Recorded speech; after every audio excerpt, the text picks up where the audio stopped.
Welcome everybody, and thank God it's the weekend, right? We've had some beautiful weather here.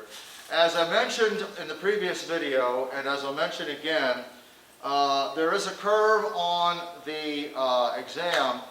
Your total on the exam is the sum of the front and back on the Scantron, plus your essay. So if you got 4 in the back of the Scantron, and 20 on the front, that's 24, and you got 3 on the essay, that's 27.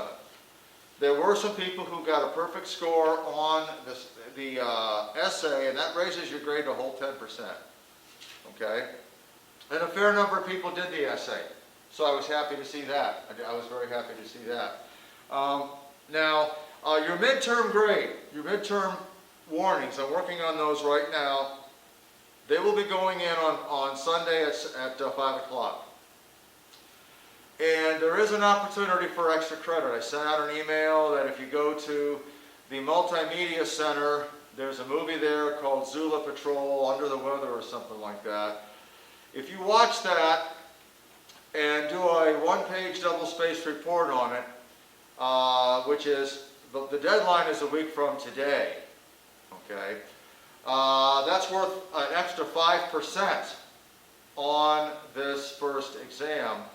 That would effectively, because 95% of your midterm grade is that exam, that effectively raises your midterm grade by half a letter grade. If you get the written thing to me by Sunday at 5. So if you watch the movie and write it up, in either Word or PDF format or something, and email it to me by 5 o'clock on Sunday. After 5 o'clock on Sunday, I'll accept it, but it won't be on your midterm grade. Yes. You mean Sunday of next week? This Sunday. Oh, this Sunday. This Sunday. Oh, next week. I can't control that. I have to turn the midterm grades in on Sunday. I can't know in the future what you're going to do. Fair. So if you want to have it count on your midterm grade, you got to get it in pronto. That gives you 2 days. Hell, you got all day here. It's only a 23-minute video. You can do that. Yes, other questions? Is that the same for all professors, do you know, when getting everything Sundays, they get their lot for midterm? Only for yes, for all classes. Okay. All of us have to have our midterms in by Sunday. I'm turning some other ones in today. Yes? And it's all going to be in on Canvas after? No. I don't know how you get it. I don't know how they tell you what it is. Okay, I don't do grading on Canvas. I hate grading on Canvas. I will not use it. It's a piece of C-R-A-P. I won't say the S-H-I-T word. Yes. They usually send it in an email. Okay. Yeah, they send it to you in email. Always check your emails, okay? Some of you, and you only get a warning if you are an F or D. If your average is to C or above, when you put it into the formula, you will not get a midterm warning. Okay. A midterm warning is a kick in the butt saying you got to get together. Now, as far as performance, I know I'll say this again. It's worth saying on the camera because I see this in my other one. What I know partly is people are blowing off live classes and trying to watch the video instead, and/or people are probably watching. My guess is you're watching the video like it was regular television. No, you cannot do that. Okay, you can't do that. You have to sit down. You can do it on a phone, but you have to prop the phone up so that your hands are free. You have to sit down at the table, just like you are, Bryce, just like you are, with your notebook open. It's even best if you put a pair of headphones on, so you're plugged in, and you tell everybody to get the hell out of the room. You are at school. Okay, you need to learn to compartmentalize your life at home. There's school time, and then there is playtime. The other thing that I know for sure is that it is expected that people are putting in 2 credit hours or 2 hours of work per credit hour of class every week. That means for this class you're supposed to be putting 6 hours outside of watching the video and outside of being here working on this class. Well, you know, that isn't hard to do, especially with the videos. You can rewatch the video, that's almost an hour, and then you need to sit down and you need to just study. And study means concepts, and it also means, to an extent, memorizing. The average on the matching, this is how I can tell people aren't working, the average on the matching was 2.4 out of 7. That's like a 30%. the matching part of the exam doesn't require conceptualization. You need to know what things are, the names of people, and so forth. And pretty much the only way you can learn that part of it is memorizing. Memorizing is not universally the way to learn. It's part of learning. And it's at least 7 out of 40 on our exam, and when the average on the matching is that low, it means people aren't spending time just learning the names of people and what force is and what acceleration is and basic things like that. Again, I don't know about you folks that are live here, but when I see that, I know people need to start studying more. And if you spend 6 hours a week, that means over the past 5 weeks you should have spent at least 30 hours outside of watching the video and coming to class. 30 hours going over your notes and so on and so forth and studying, doing extra credits when it comes in and so forth. I don't know, people aren't doing that. And I'll also mention, I don't assign grades in this class. I'll go on camera and say that. all that I do is assign the grade that you've earned. I assign the grade that you earned. So it's time to get down and rock and roll. It's time to get down and rock and roll. Okay, I think last class I talked about energy, and in the last video I know I had a real big thing here with all the different kinds of energy. Guess what? You need to memorize every single one of those. You need to know what are all the kinds of potential energy. There's kinetic energy.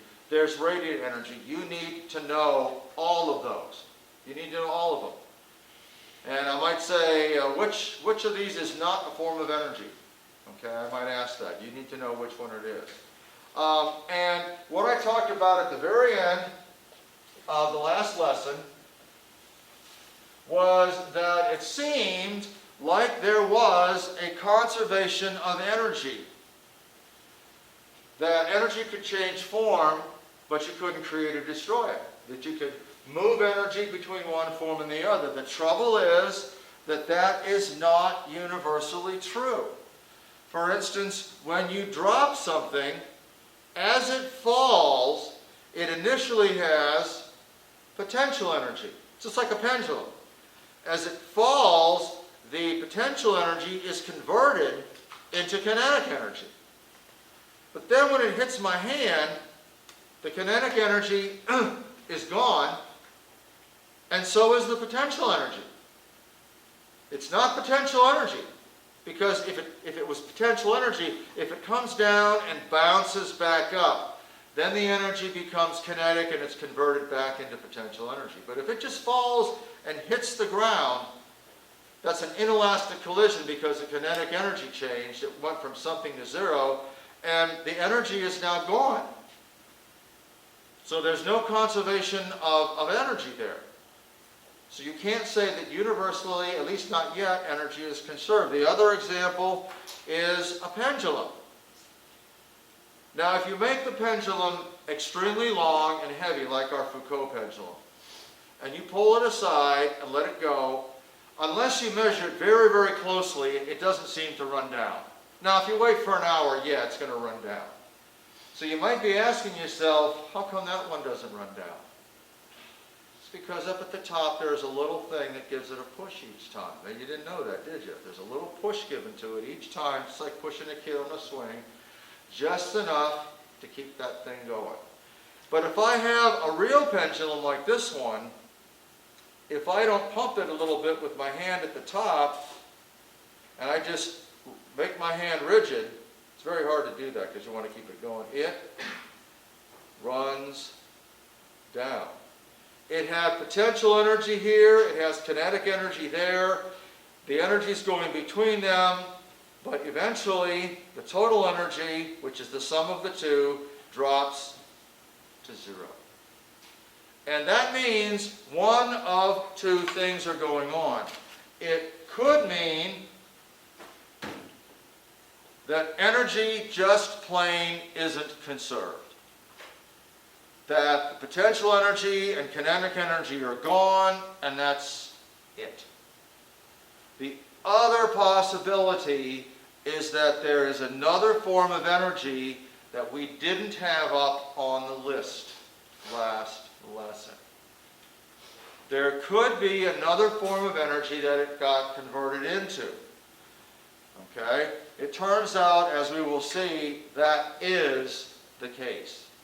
That there is a form of energy that was not up on the list that I had before. And our job now is to discuss it and to prove that it is energy, because showing that it was energy was very difficult. And that type of energy was heat. We will show that heat is a form of energy. And what actually happens here is that when this runs down, the air around it and the string and my finger become a very tiny bit warmer. When I drop the ball, you can show afterwards that if you make really careful temperature measurements, that when the ball has hit my hand and the ball are a little bit warmer than they were before. If you go to Niagara Falls, depends on the season because of the weather effects, but if the water falls fast enough, you'll find that at the bottom, the water's a little bit warmer than it was at the top. So that the gravitational energy gets converted into kinetic energy, and then when it splashes into the bottom and the kinetic energy dissipates, it actually turns out that the water is warmer. But we have to prove it. Proving that heat is a form of energy is not easy.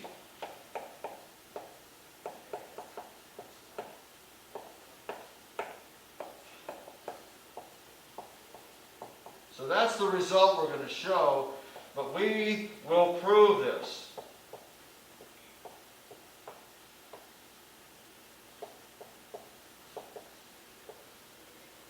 Just like we proved that the Earth is not the center of the universe, that the Sun is at least the local center of the universe.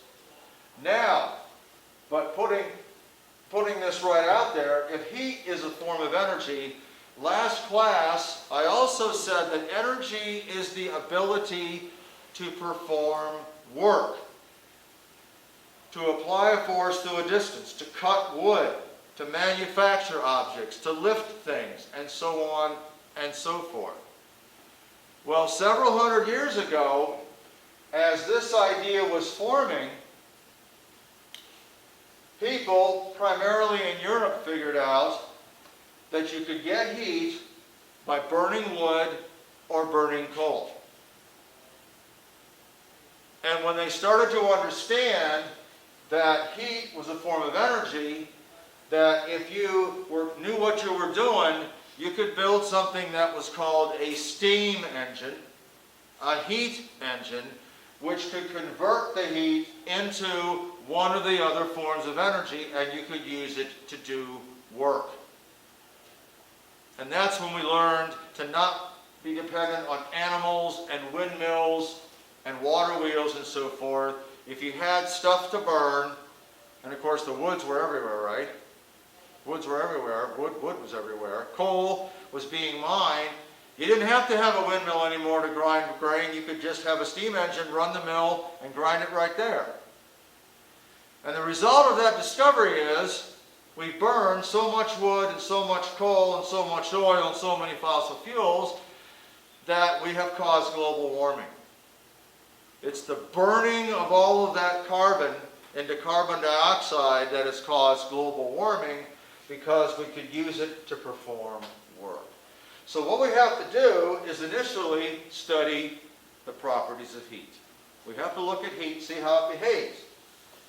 And the first thing we got to get straight is the difference between heat and temperature. Heat does not equal temperature. They are two completely different beasts. Don't confuse heat with temperature. The easiest way to understand this is if I have a 5-gallon container of water, and suppose I'm boiling the water, and I'm making pasta, okay? So I've got some boiling water. Now if I put a thermometer in here, the thermometer will show 212 degrees Fahrenheit, or 100 degrees Celsius.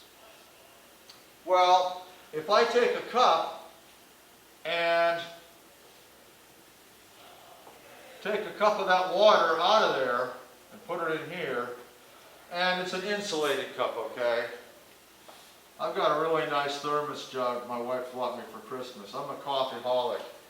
And I'll tell you, if it's one thing about this pandemic, normally I'd be drinking coffee right now, and I can't drink coffee with this mask, and I can't have my Diet Coke with the caffeine in it. You know, it's like I'm going through caffeine withdrawal here, okay? But if you draw off a cup of that water and you put the thermometer in it, the thermometer reads the same. So you do this right away, they're both at the same temperature.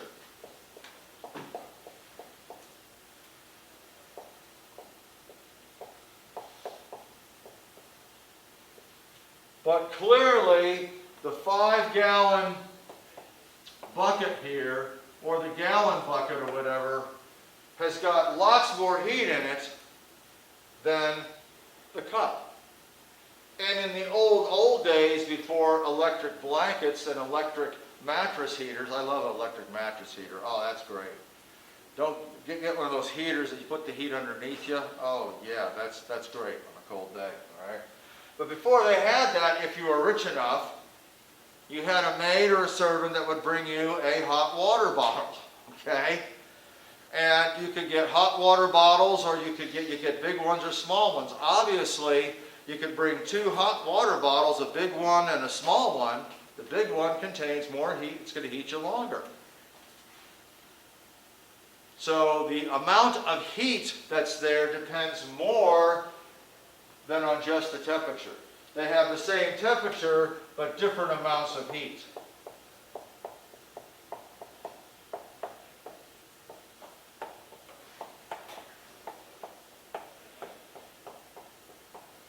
We are going to see that heat content depends on a lot of different things, not just the temperature. It depends on the substance, it depends on the temperature of the substance, it depends on how much stuff there is there. So you can imagine a hot spring. Here's another example. You've got a hot spring, and you dip 1 cup of that water out of the hot spring. Obviously, the temperature of the spring and the temperature of the cup of water are the same. But the whole spring and lake contains obviously a lot more heat. So exactly what the heck is temperature and what is heat? Let's grapple with temperature first. The game I'm going to play is, first of all, finding out what temperature actually is extremely difficult. We'll get to that at the end of this venture. But what I want to know is this. Suppose that I have 2 containers of water. Okay, now they're insulated. And it turns out that styrofoam, regular old El Cheapo styrofoam, is one of the best insulators ever invented, believe it or not. One of those El Cheapo styrofoam coolers or picnic things is really pretty darn good. It's not very strong, but it'll do a heck of a job of keeping stuff cold or keeping it warm. Now, we've got water here, and each of these has got a thermometer in it, but they're different brands of thermometers. And they don't have any markings on them. No markings whatsoever. You know how a thermometer works, they go someplace. But they're different brands, they're different sizes, they have no markings whatsoever on them. So here's my question. How do you tell if the two containers of water, if the water in each container is at the same temperature or a different temperature? What can you do? Use the same thermometer. Real loud, Kate. Use the same thermometer on both? Okay, okay. So be more specific. Well, Move the thermometer from one to the other. No. I would take it out, have it stay for a little while, and then put it in. Because if you do it right away, then it might not be. You're saying pull it out? What is holding it out going to do? I don't know. But You're close. What can you do? Take this out of here and do what with it? Put it in the other one. Pull one thermometer out and then immediately shove it in the other one. And if it doesn't move, what do you conclude? that is the same. Yes, Bryce, they're the same temperature. If it does move, No. they're different temperatures. Okay, if it moves up, if I move the left thermometer to the right and it goes up, which one was hotter? This one. If it goes down, then this one was colder. Yes, okay. Now, I don't permit you to do that. I'm not going to let you move the thermometer. But you can do anything else you want. I say, don't move this thermometer. Don't make this hard. What do you do? Use the other one. Very good. Okay, and the same kind of thing works, right? Yep. Now I don't let you move either thermometer. Put What do I do with the water? the water. Pour the water from one to the other. If I pour the left water into the right and this goes up, this was warmer. If I pour this in and this goes down, this was colder. Now I don't permit you to do that either. Well, what you really could do is that if you take them out of the insulating container and touch them together, bring them into thermal contact,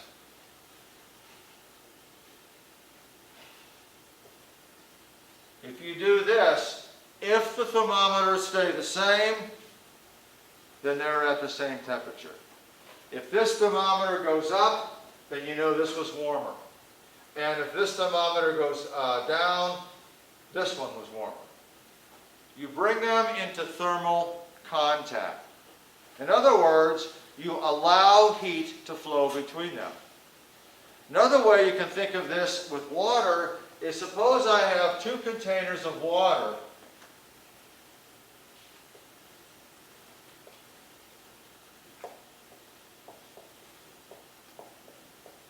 You cannot see inside of them.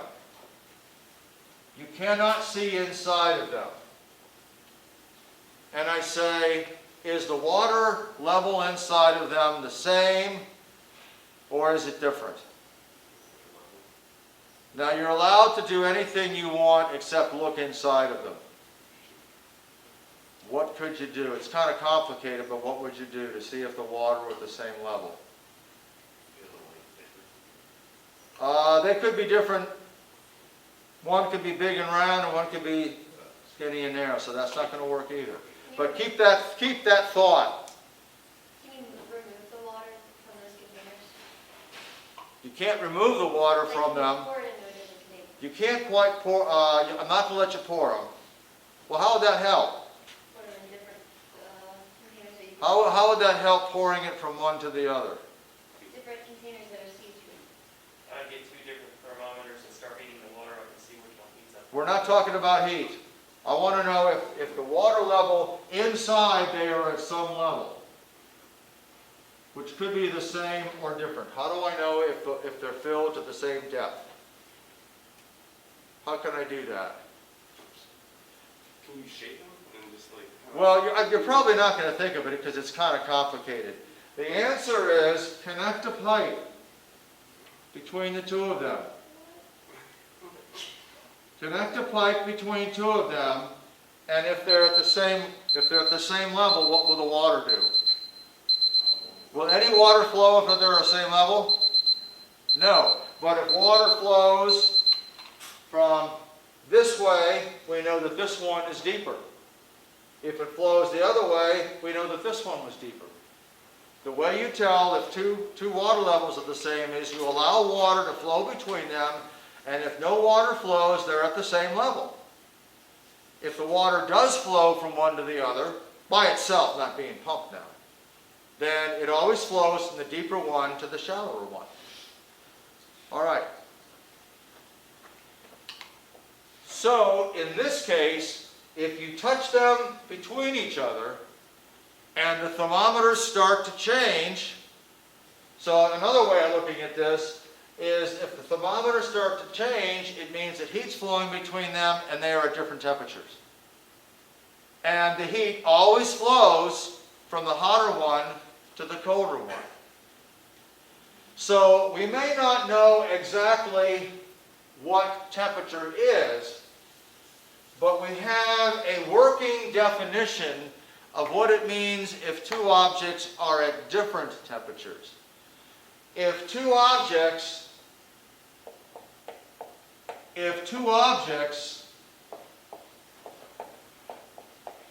are in what we call thermal contact, that means that heat can flow between them if it wants.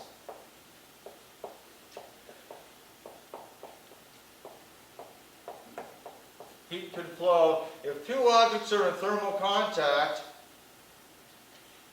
and no heat flows,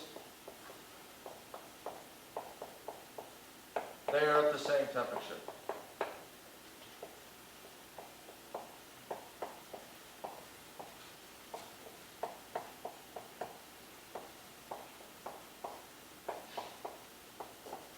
This is how you tell if two objects are at the same temperature, ultimately. Put them in contact to each other, see if any heat flows. If it doesn't, they're at the same temperature. Now, first name again. Eric, right? Yeah. Eric, if you put them in contact and no heat flows, let's go back to the water. You connect the two tanks together and no water flows between the two tanks. Now that means the water level is the same, right? Do they contain the same amount of water?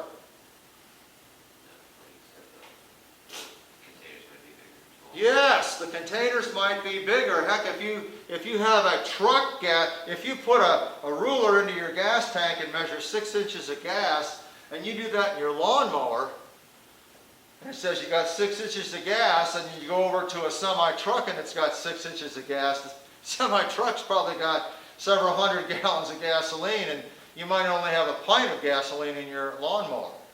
So just because they're at the same temperature, they may contain different amounts of heat. But they may contain, and probably do contain, different amounts of heat.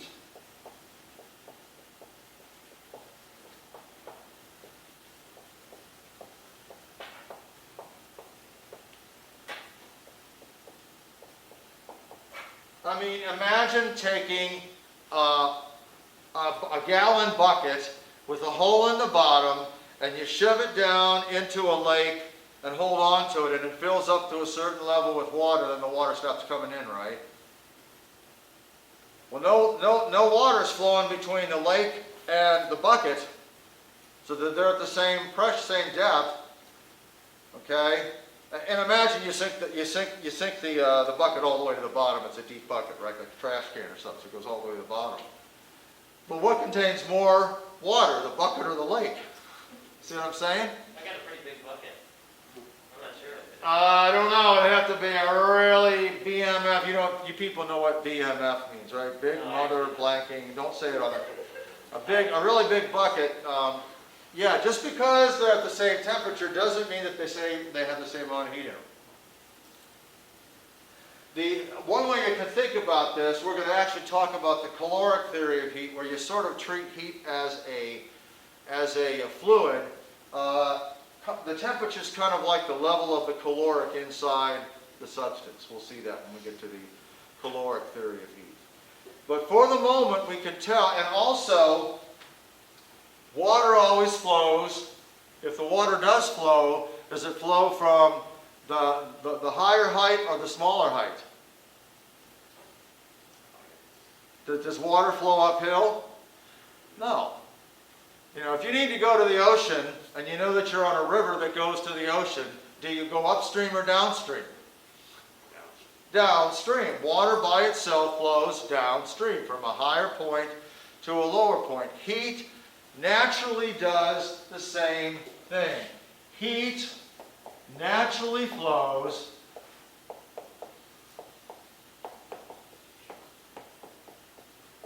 from a higher temperature to a lower temperature.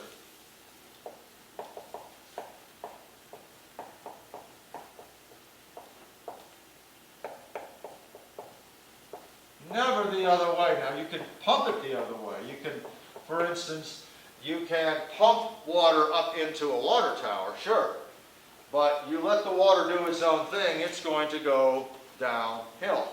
And in fact, given this, another way to interpret this is a temperature difference is that which causes a flow of heat.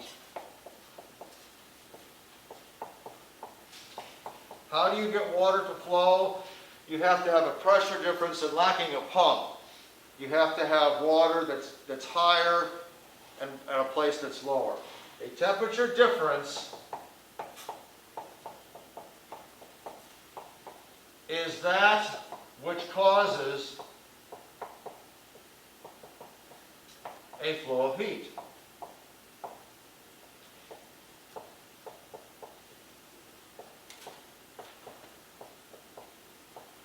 What naturally causes a flow of water? A height difference. Water at a higher place, water at a lower place. It flows, always flows from the higher to the lower place. Never the other way. And it's the same with heat. But you can, in a sense, unnaturally cause water to go the other way using a pump. And you can't pump heat from a colder place to a hotter place using a heat pump. We otherwise call it a refrigerator or an air conditioner. We'll talk about those.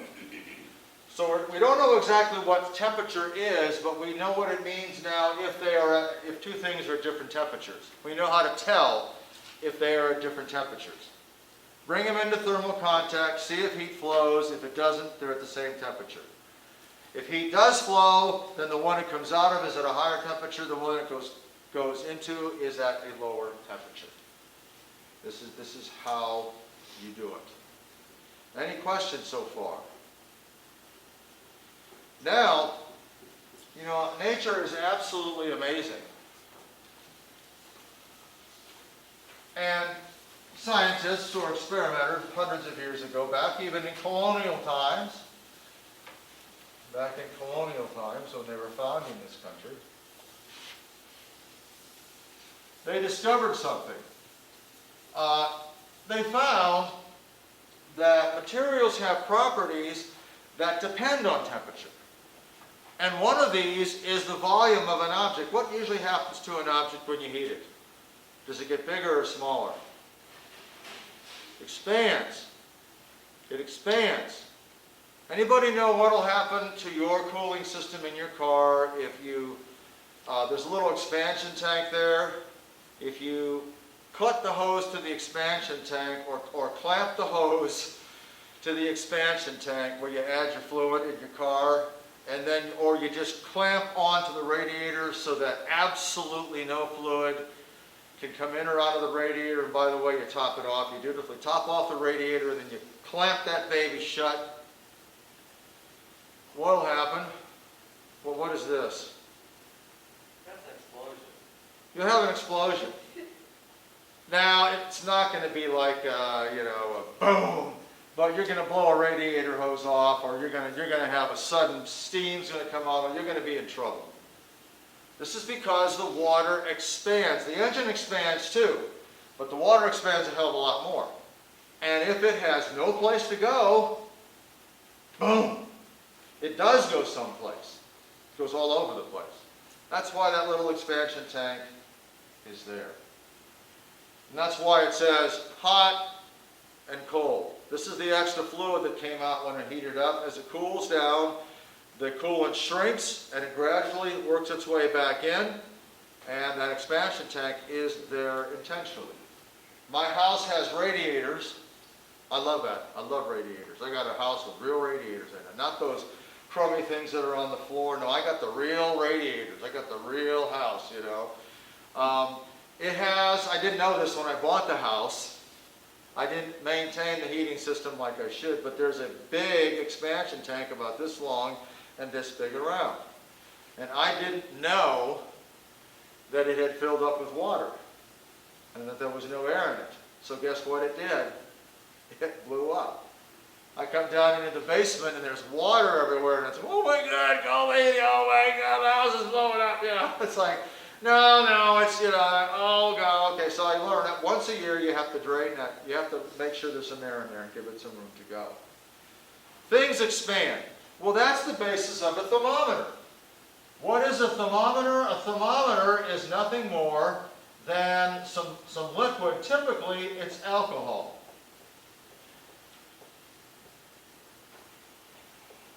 Why? Is that spelled right? Alcohol? Is that spelled right? Well, you know what I can't. It always looks weird. And it's colored red. Now, why do they use alcohol and not water?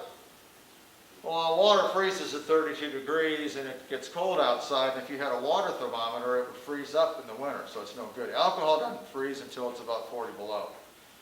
So they have alcohol, and just like the water in your car, the alcohol expands and contracts with temperature. Well, you got to give it some place to go, so there's a little tiny hole all the way down the glass in the thermometer. Now, we tend to think of high tech as being electronic tech. That's rubbish. I defy any of you to take a piece of glass and make a little tiny hole, all uniform, all the way down the center of the glass. With the technology they had 200 years ago. I don't know how the heck they do it. I don't know how they do it today. But I'd like to watch how it's made to see how they do that. The alcohol expands up into that. See? And then usually they have to have this, they have to have a bulb at the top, because if the temperature gets too hot and it has no place to go, what will happen to the thermometer? It'll explode. You take a blowtorch to a thermometer, it's going to go boom. Okay? All right? Yeah. See?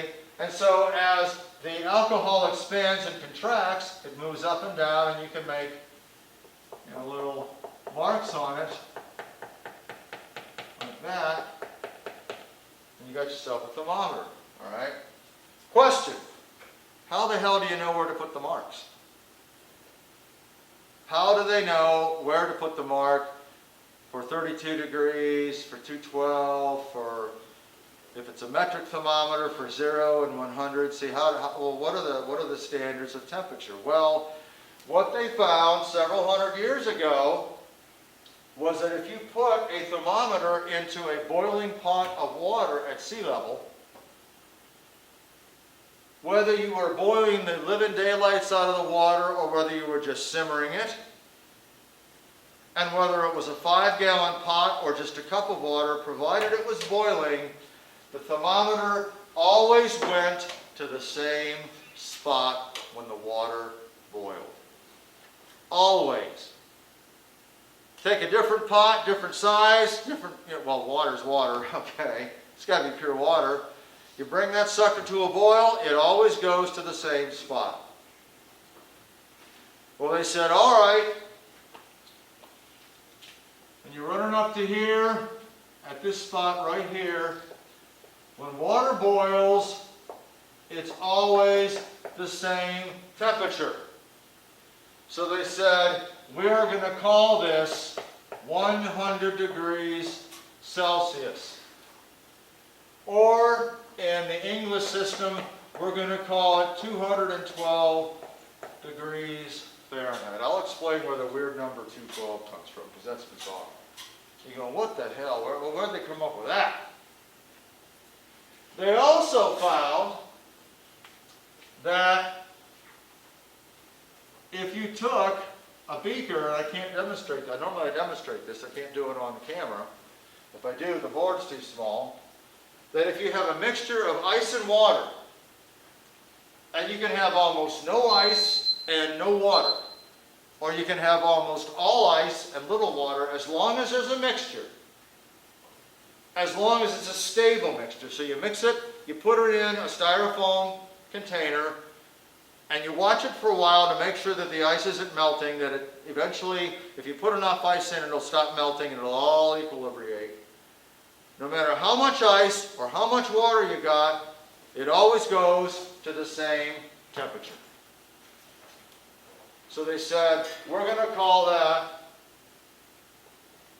the temperature that ice melts is always the same temperature regardless, as long as you've got a mixture of ice and water that's in equilibrium. We're going to call this 0 degrees C or 32 degrees Fahrenheit. And so if you're making a metric thermometer, you shove it in boiling water, you make a mark. See? You shove it in ice, you make a mark, and then you make 100 equal divisions between them. That's how you label the thermometer. If it's the English system, you write this 32, you make that 212, and you put in 180 different marks, and that's how you came up with our system. Now, where the hell did they come up with 32? 0 and 100 makes sense. Where the hell did they come up with 32 and 212? Well, on the American or English scale, they found that also if you made a mixture of ice and salt and water, and you got it as cold as you possibly could, so that you mixed ice and water and salt, that you had to get that down to a certain temperature to where that temperature of that mixture was always the same. They called that 0 degrees Fahrenheit. They called that 0 degrees Fahrenheit.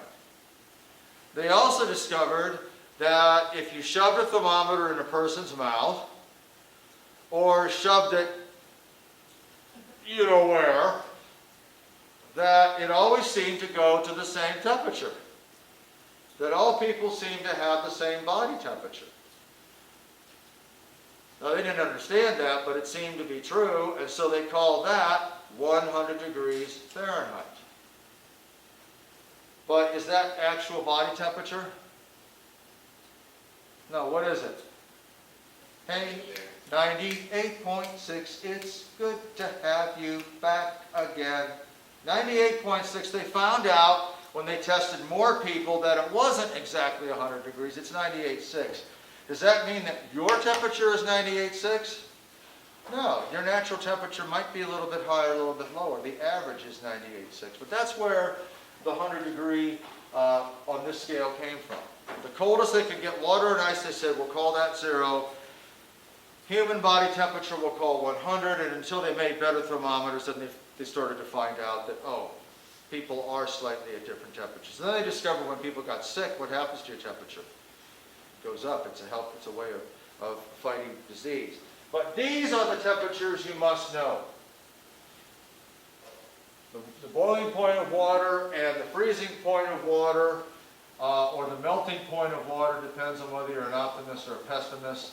Either way, okay, like that. Now, does water always boil at 100 degrees or 212 in every situation? What happens as you go up in altitude? It takes less. Yeah, it boils at a lower temperature. So you try and cook an egg by boiling it here in Frostburg, you have to cook it a little bit longer because the water boils at a slightly lower temperature. You go to Denver, the difference is a couple of degrees. You go to Mexico City and some of these, you go to the high Alps, the temperature difference is considerable. Okay, so this is at sea level. Okay, this is at sea level. So this is how we calibrate our thermometers, okay? Now, I think we'll stop there, and we'll pick it up, and we'll talk about specific heat, the things we'll be talking about. Important are latent heat coming up. You want to read about that in the text. And specific heat. We're talking about the behavior of heat. We're learning about heat because ultimately we want to try and prove that heat is a form of energy. Yes, sir. Get your mask on. Yeah. All right, how many exams do we have left in this semester? 3. So there's a lot of water going under the bridge yet. So we're gonna have 4 in total? 4 total. It says so right in the syllabus. Okay. It says so right in the syllabus, which is on, it's in Canvas there, but 4 exams. Now, try to get that extra credit in and get that report written to me and emailed to me by Sunday, and that'll help your midterm grade. You also curve the exams too, right? I also curved the exam 10%, which is ridiculous, but given this situation, people got to learn to get in gear. Okay,